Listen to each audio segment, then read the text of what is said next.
Au menu de Regard croisé ce vendredi 17 juillet, c'est la France où un projet de loi prévoit désormais une restitution d'œuvres au Sénégal et au Bénin. On parlera aussi de la République démocratique du Congo pour évoquer la démission controversée du président de la Cour constitutionnelle. Le Mali, la contestation a reporté un rassemblement à haut risque, un rassemblement prévu normalement ce vendredi. Et puis le Togo, dernier sujet, Agbeome Kodjo est rattrapé par un mandat d'arrêt international. Voilà pour le menu. Et sur le plateau avec moi, ce jour, Basile Agbo, directeur de publication de Freedom Fighters. Bonsoir Basile. Bonsoir Samuel et bonsoir aux confrères autour donc, de cette table. Bonsoir à ceux qui sont au loin et qui nous suivent. Merci. Face à vous, Ambroise Monjo, directeur de publication de The Guardian. Bonsoir Ambroise. Bonsoir, bonsoir tout le monde. Bonsoir les frères et sœurs qui nous suivent depuis partout dans le monde. Et puis il y a aussi Eric Johnson, directeur de publication de l'Union. Bonsoir Eric. Bonsoir Samuel, bonsoir Basile, bonsoir Ambroise. Bonsoir chers amis téléspectateurs et téléspectatrices de New World TV. Merci d'être notre invité. On commence donc tout de suite avec la France. La France poursuit le processus de restitution des œuvres d'art à l'Afrique. Emmanuel Macron en avait fait une promesse à Ouagadougou en 2017, on s'en rappelle. Le président avait alors souhaité que d'ici 5 ans, les conditions soient réunies pour des restitutions temporaires ou définitives des œuvres pillées à l'Afrique par l'ancienne puissance coloniale. Le gouvernement français a présenté ce mercredi matin en Conseil des ministres un projet de loi prévoyant la restitution d'œuvres au Sénégal et au Bénin. Jusqu'à présent, il faut le dire, la loi française n'autorisait pas ces restitutions car les œuvres de collection publique sont considérées comme inaliénables et imprescriptibles. Eric Johnson, est-ce qu'il faut ici parler d'une avancée? Ah ouais, bien sûr, il faut parler d'une avancée. Au fait, cette restitution, enfin, le processus ne date pas d'aujourd'hui. Depuis toujours, les États africains ont quand même manifesté le retour de ces œuvres de leur pays pour que la France, qui a été le pays colonisateur, puisse restituer ces œuvres-là à ces pays. Mais lorsque les démarches ont commencé, le Bénin et le Sénégal ont été les tout premiers pays à faire un état des lieux et à demander officiellement à la France la restitution d'une partie, parce que tout ne peut pas être restitué au même moment. Et donc, la loi, le projet de loi signé par Emmanuel Macron aujourd'hui va permettre de restituer une partie de ces œuvres-là au Bénin et au Sénégal. Pour le Sénégal, il s'agit surtout d'un sabre de Oumar Sartal, et qui a été un conquérant et qui a mené la vie dure aux colons français. Et au 19e siècle. Et donc, c'est son sabre qui a été en quelque sorte volé par des militaires français. Et donc, que la France va aujourd'hui restituer. Ça a été déjà fait, mais pas officiellement. Et donc, c'était sous forme de prêt à l'État sénégalais. Mais aujourd'hui, ça va être officiel. Et donc, le Sénégal va récupérer ce sable-là. Maintenant, quant à ce qui concerne le Bénin, c'est une vingtaine d'œuvres artistiques qui ont été pillées au roi Béhanzin et que le Bénin a demandé de restituer. C'est pas tout pour le moment, parce qu'il y a encore d'autres œuvres qui ont été pillées, pas seulement par les militaires français, mais également par des missionnaires. Il faut le dire. Et certains estiment que ce sont des dons, d'autres estiment que ce sont des achats. Mais tout ça là, il s'agit pour nos États de démontrer que c'est pas des œuvres achetées ou données, mais que c'est des œuvres pillées qu'il faut restituer à nos États. Justement, Basile, c'est là toute la difficulté de la chose, c'est que on sait que les colons étaient là. Lorsqu'ils ont réussi à dominer les peuples, ils ont pillé beaucoup d'œuvres culturelles, d'œuvres artistiques, mais en même temps, il y en a qui ont été achetées, il y en a qui ont été données. Comment on réussit à faire la part des choses? Oui, c'est ça. Merci, Samuel. C'est que, d'abord, je voudrais dire ici que mieux vaut tard que jamais, parce que nos jeunes, aujourd'hui, ou bien nous étions également des jeunes à l'époque, quand on nous disait que la France a spolié le continent africain de tout ce qu'il possédait pendant la colonisation. Et nombreux parmi nous, on écoutait l'histoire, mais on se demandait qu'est-ce qu'on a spolié. Et aujourd'hui, Dieu merci, nous sommes là et on nous dit que la France reconnaît avoir volé des œuvres d'art du continent africain et qu'on veut restituer. C'est une bonne chose, c'est une très bonne chose. Il faut rendre grâce à Dieu que Dieu ait fait aujourd'hui que nous pouvons avoir avec nous des œuvres d'art qui sont de notre patrimoine culturel. Parce que la culture d'un peuple est une valeur dont on ne peut pas donc priver, n'est-ce pas, le peuple. Donc je dirais que c'est une bonne chose de l'encouragement. Pour en revenir à la question que tu as posée, il est réel que peut-être que il y a des personnes, des voyageurs, etc., ou bien des institutions culturelles qui seraient venus donc sur le continent et auraient trouvé des œuvres d'art belles et les auraient achetées et pour équiper peut-être leur bibliothèque, de leur musée et autres là. Et donc il va falloir faire toute une étude pour savoir lesquelles des œuvres ont été pillées, lesquelles des œuvres ont été achetées parce que ça fait plaisir à ceux qui les ont achetées et pour qu'ils ne fassent pas d'amalgame. Je vais même revenir sur un problème que le Togo également a, je le dirais clairement. Et lorsque, avant, on allait au stade de Lomé, l'autre côté, c'est-à-dire que la partie qui est derrière la tribune annexe, comme nous avons l'habitude de l'appeler, il y avait une statue de Georges Clemenceau. À un moment donné, cette statue de Georges Clemenceau a été donnée à la France. L'ambassade de France, là, aujourd'hui, en son sein. Mais l'histoire qui nous a été dite, c'est que ce monument de Georges Clemenceau n'appartient pas à l'État français. Les femmes de Lomé qui ont érigé cette statue en l'honneur à Georges Clemenceau qui, pendant que Lomé, par exemple, a été attaché à Golgos, c'est lui qui a lutté pour que Lomé revienne au Togo.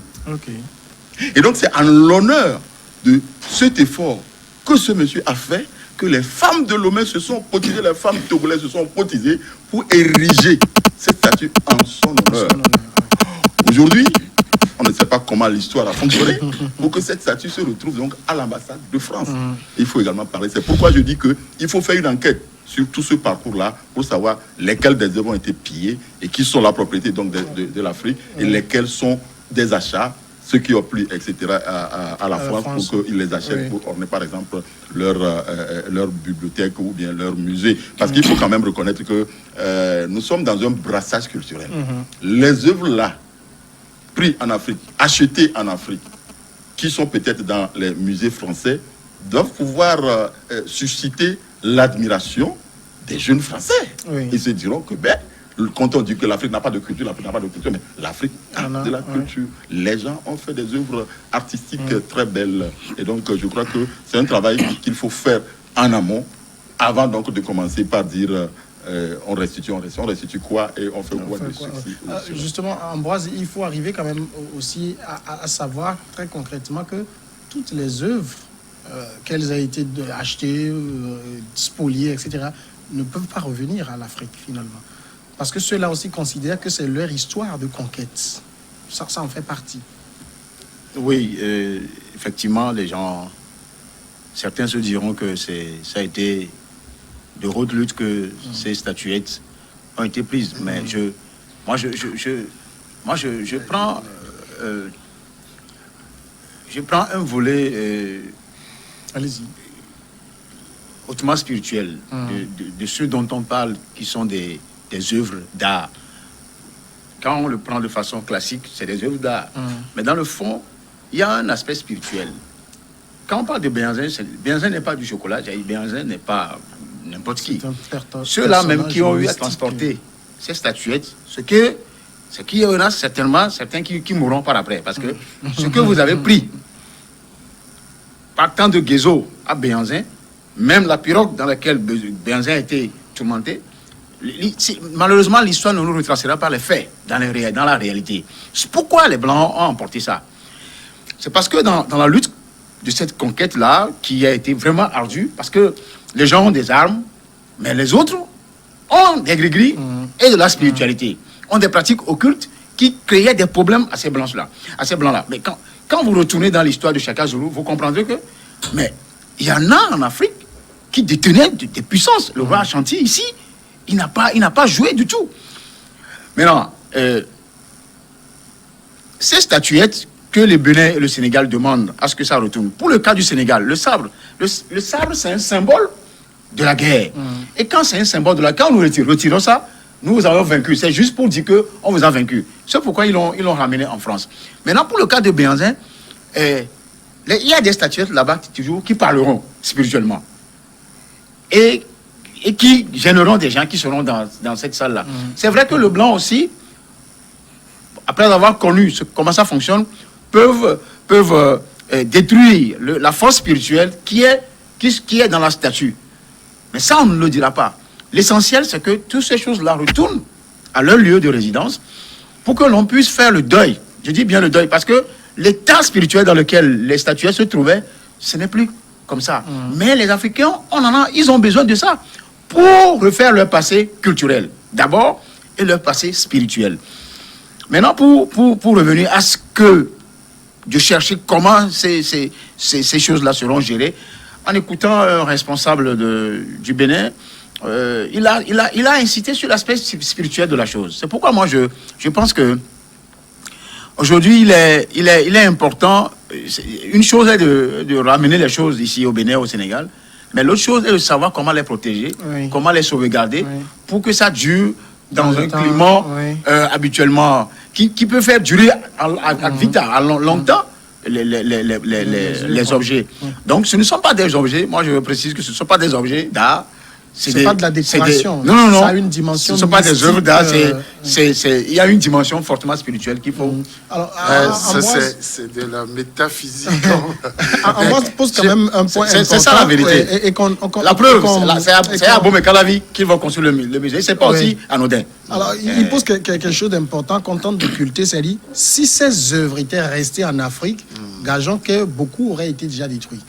Ah, mais qu'est-ce qui prouve ça? Oui, parce que du moment où il y a la conservation, du moment où il est en train de parler de la spiritualité, donc si cela représente quelque chose pour le royaume d'Abomey, je ne vois pas comment on peut pas les détruire.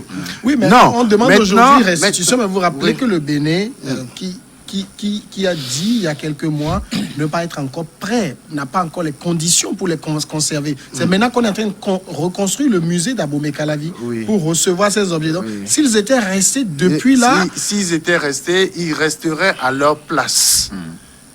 Ils ne seraient pas déplacés pour qu'on les mette aujourd'hui dans un musée. C'est là où il faut se dire, si effectivement ces objets d'art ont une dimension spirituelle, c'est que les gens continueraient par les utiliser comme il faut pour leur rituel. Donc, ça, je ne pense pas que ce serait détruit. Mais moi, l'autre chose que je dis, c'est vrai qu'aujourd'hui, ce que la France va restituer à l'Afrique, je ne sais pas si ce sont des duplications ou ce sont les originaux de ces objets-là que les Africains vont recevoir. Et la directrice du musée national ici a fait une communication pour dire que le Togo est en train de répertorier toutes ces œuvres-là de par le monde, en France, aux États-Unis, en Angleterre, etc., pour voir dans quelle mesure toutes ces œuvres-là pourront être restituées au Togo. Et quand vous allez au musée de Quai Branly en France, à Paris, vous allez voir des statuettes qui sont d'origine togolaise. Et donc, tout ça là, c'est plus de 2000 objets d'art dont elle a parlé. Donc, vous voyez, la difficulté aujourd'hui est de savoir comment faire en sorte que ce ne soit pas, parce que nous réclamons nos droits, mais que ce soit après de la pression qu'on mette, alors que c'est des objets qui ont été vendus ou donnés, parce que vous savez que généralement quand les officiels européens arrivent chez nous, on a tendance à leur offrir des cadeaux. Donc on a offert aussi des œuvres d'art. Donc il ne faudrait pas qu'on demande plus qu'on en a été. En même temps, est-ce que ce n'est pas finalement nous, Africains, qui sommes en train de piller les musées occidentaux? Parce que c'est ce qui fait aussi l'âme de ces musées aujourd'hui. Si on enlevait la plupart des objets africains, qu'ils soient togolais, béninois, sénégalais, sud-africains et tout, il ne resterait pas grand-chose. Oui, c'est-à-dire que le peuple impose un problème de la nationalité des œuvres d'art. Est-ce que une œuvre d'art, elle est appelée à avoir une nationalité, c'est-à-dire que l'œuvre d'art togolaise, l'œuvre d'art béninoise, l'œuvre d'art, je ne sais pas, camerounaise, etc. Je crois que le propre même de l'art, c'est de pouvoir ne pas avoir de nationalité. L'art est universel. L'art est universel. Et donc, c'est vrai qu'on pose ce problème-là, que bon, voilà, c'est des œuvres d'art. Comment l'œuvre est-elle africaine? Comment l'œuvre est-elle daroméenne? Comment l'œuvre est-elle togolaise? Est-ce parce que c'est un Togolais, c'est un Béninois qui l'a fait, ou bien? Donc voilà, toute cette problématique-là, je crois que c'est une question qu'il faut également élucider. Il faut élucider. Mais tout à l'heure, Eric disait que juste une minute pour observer la première courte pause. D'accord.